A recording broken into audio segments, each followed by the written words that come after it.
What is going on? Welcome back to the channel. Now, today we're going to talk about the importance of having a good CV, eye-catching and intriguing to get employers' attention, okay?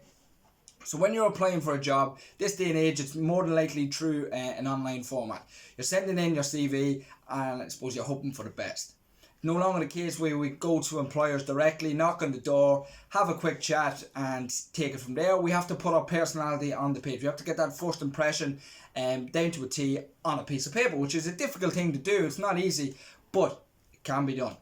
So with the CV, probably one of the most important documents you're going to create. You're going to carry you through your whole working life. Obviously, as you progress with your career, your CV will progress also. But the main structure of it will remain the same.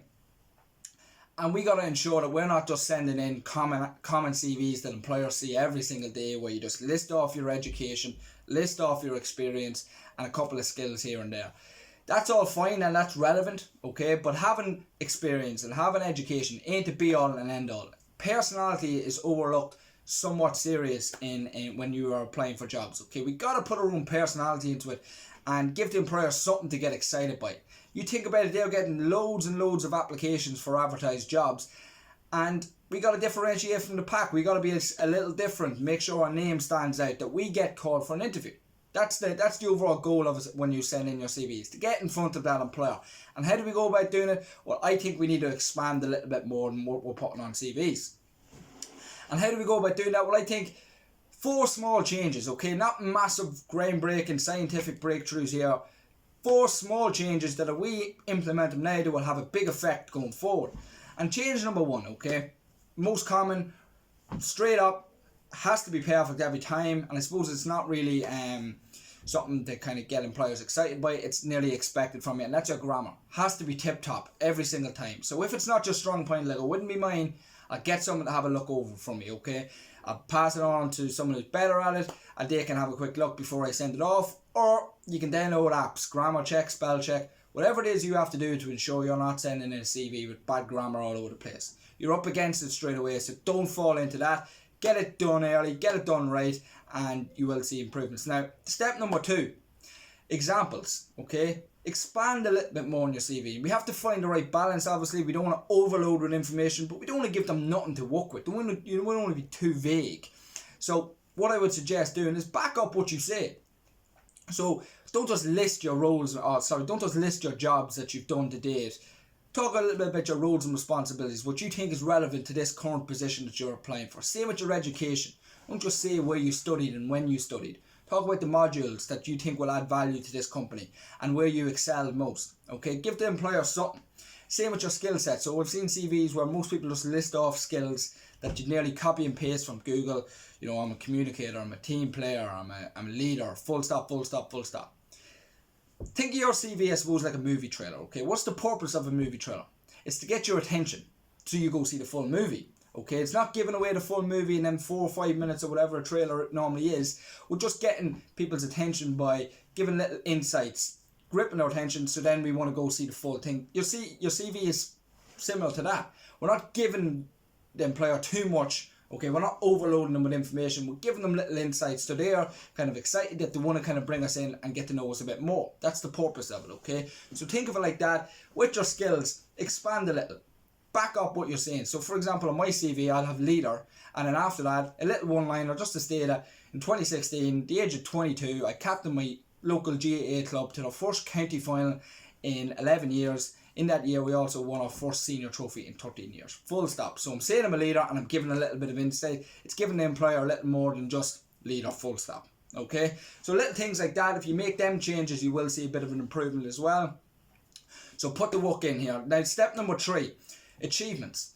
For some reason, a lot of people overlook their achievements and maybe include them, but maybe just include work-related ones because they feel like their CV has to be 100% based around work, which isn't the case. This is where the personality comes into it. This is where the employer gets to know a little bit more about you.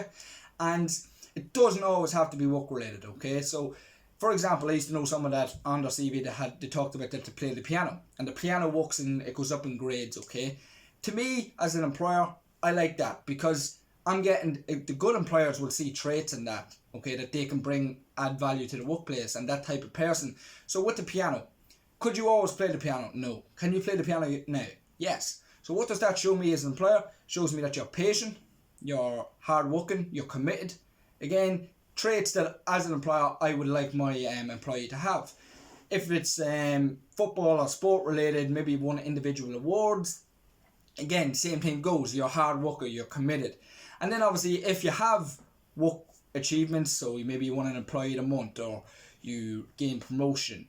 Same with academics. So if you got recognition for a high result in an exam, it doesn't always have to relate to the exact job we're applying for. Maybe you're going to be a nurse and in the past you worked in a bar and maybe you received an employee of the month at some point. Again, you're showing off good traits there as an employer that I want to see. You're showing that once you commit to something, you're a hard worker, gets recognised. You're a team player. You work well for whatever kind of role you're in, whatever company you're working for. That's what I want to see. That's what I would want to see anyway. So don't overlook your achievements. Put them on there. You will hear people telling you, so what would an employer care about if you play a musical instrument? Well, these people just think they know everything. A good, solid employer or recruiter will like to see them because it's going to give them a bit more of an insight to you. So absolutely include your achievements. Do not overlook them. Do not be embarrassed to put them on there. Build yourself up. This is what the whole process is going to be about. You building yourself up, telling them how great you are and what you're going to bring to the team. Okay, so let's have more to talk about when they want to bring us in for an interview. Then, step number 4. And that is to constantly be changing up your CV. Don't use the same old outdated CV, constantly updating it, especially maybe if you're in the process of applying for work at the minute and you're sending in loads and loads of applications. It's a pain in the arse to amend your CV each time, but look, it has to be done. It's part and parcel of the job process. Getting a new job ain't a walk in the park, okay? Like I say, it's a pain in the arse if the truth be known. You're applying for a job, you're hoping you're getting called for an interview, you're going for an interview, it can be a couple of stages maybe, and then all of a sudden you get the phone call to say that you are successful. Absolutely cracking feeling. Knowing you've put the work in, so that comes from your CV to your interview, to how you showcased yourself in the interview, maybe interview 1, interview 2, interview 3 before you finally get to the end. But what a feeling. What a feeling of fulfillment knowing that you put the work in and you got the result from it. Okay, you only get the results from stuff that you put the work in. So constantly changing up your CV is the kick-starting point for that. So whatever job it is, maybe you're applying for similar jobs, but one might have a different kind of responsibility. Amend your CV accordingly. Okay, match your CV with that application or with that advertisement. It's absolutely crucial. And yes, like I say, it can be tiresome, can be frustrating, but this whole thing can be a pain. We just have to do it. So get over it and get it done. Put the work in. Change up your CV. If you've maybe you had a new responsibility in your current job, or you received another achievement, or whatever it is, add it on your CV. Keep updating that, alright? Don't get left behind. Don't get lazy, because you're only up against it. You're only putting yourself up against it from the off. So put in the work and you will reap the rewards, okay? And that's it. Like I said, this ain't scientific breakthroughs. This is very, very straightforward changes that will have a massive impact on your... I'm not guaranteeing every time you apply for a job you'll get an interview. It doesn't work like that. My CV took me a while to get to where it is now, but do I get an interview every time I apply for a job? No. Okay, I'd be telling you a lie if I said I did. That's not the case, but I have seen a vast improvement in my applications than in the past when I didn't add these few changes and didn't really look and dissect where I'm going wrong. So that's where it all comes from. If you failed in the past, look into it, see where you can improve, okay? Ask the questions, do your research. It will pay off in the long run, I promise you now, okay? So that's today's video was just a quick insight to that. Four simple steps, 4 small changes to make a better kind of application process going forward, okay? So hope you take something from it. Hope you enjoyed that one. If you struggle with any aspect of the interview process, getting yourself ready for applying for jobs, check out my website. It's linked below. I'll help you in any way I can. All my social media channels are listed below as well. You can drop me a message. This video was actually created by a query that I received from someone. So look, as best I can, I will help you out. Absolutely, with pleasure. So thank you all so much for the support so far. If you haven't seen my first video, check it out. You may take something from that as well. And for those that did watch it and check it out and got a lot of supportive messages and stuff, thank you all so much. It's very much appreciated and it means a lot. Until next time, have a great week and we will see you very, very soon. Thank you.